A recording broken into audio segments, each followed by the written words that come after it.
आज आपण मटकीची उसळ बनवणार आहोत। त्यासाठी मी याच्यात कांदा टाकून घेतलेला आहे, अद्रक लसूण पेस्ट, कढीपत्ता, कढईमध्ये याचं पाणी नाही का थोडं याच्यात ऑब्झर्व होऊ द्यायचं, म्हणजे सुकून देऊ द्यायचं। नंतर मग आपण याच्यात तेल टाकूया। यासाठी अर्धी पळी तेल टाकलेलं आहे। व्यवस्थित आपण सर्व एकत्र करून घ्यायचं। व्यवस्थित हलके पूर्ण काढून घ्यायचं। तेल टाकल्यानं अजिबात चिटकणार नाही, ते सर्व निघून जाईल। थोडं याच्यात आपण मीठ टाकूया, कसं लवकर होईल आपल्याला भाजी। जिरे टाकलेले आहे,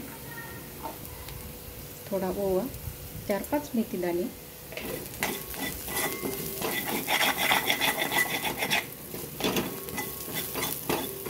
याला कसं हलवत राहायचं।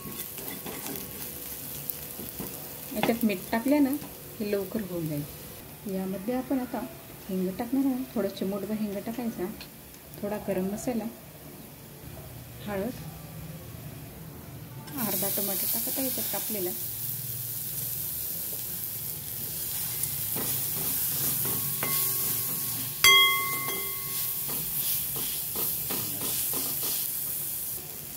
अर्धा चम्मच लाल मिरचीची पावडर टाकलेली आहे।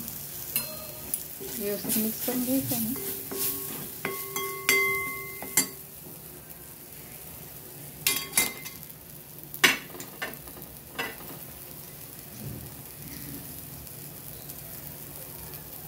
मिरची थोडी व्यवस्थित भाजली की आपण मटकीची उसळ टाकू।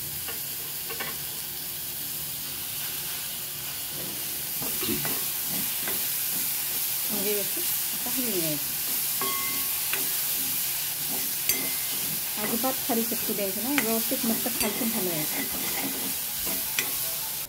मटकी टाकली सर्व असं फोडणीचं निघून जातं खालचं साहित्य लागलेलं, कारण मटकीला पाणी सुटतं ना, म्हणून। ह्या मटकीला आता आपण 2 मिनिटं झाकून ठेवूया। 2 मिनिटं झालेले आहेत, वाफेवर थोडी शिजलेली आहे मटकी।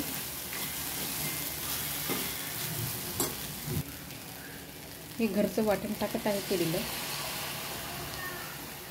कांदा खोबऱ्याचं। आधी आपण याच्यात थोडं किंचित टाकलं होतं नमक, आता अर्धा चम्मच नमक टाकूया। मी यामध्ये 2-2.5 ग्लास पाणी टाकलेलं आहे। हे आपण फोडणी देण्यानं 2 मिनिटं वाफून घेतली होती, त्यामुळे याला शिजण्यासाठी 10-15 मिनिटं लागतील।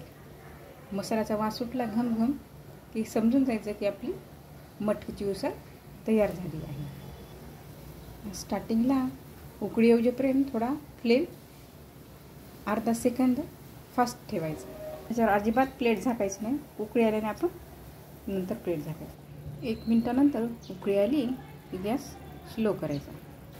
अशा प्रकारे मटकीची उसळ तयार झालेली आहे। तुम्हाला यामध्ये आलू टाकायचा असेल तर तुम्ही आलू पण टाकू शकता। मस्त करून अशी कोथिंबीर सोडायची व गॅस बंद करायचा।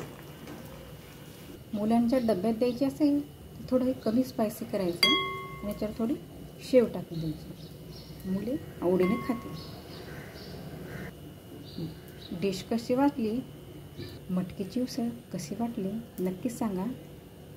आवडले असल्यास लाईक करा, शेअर करा। थँक्यू।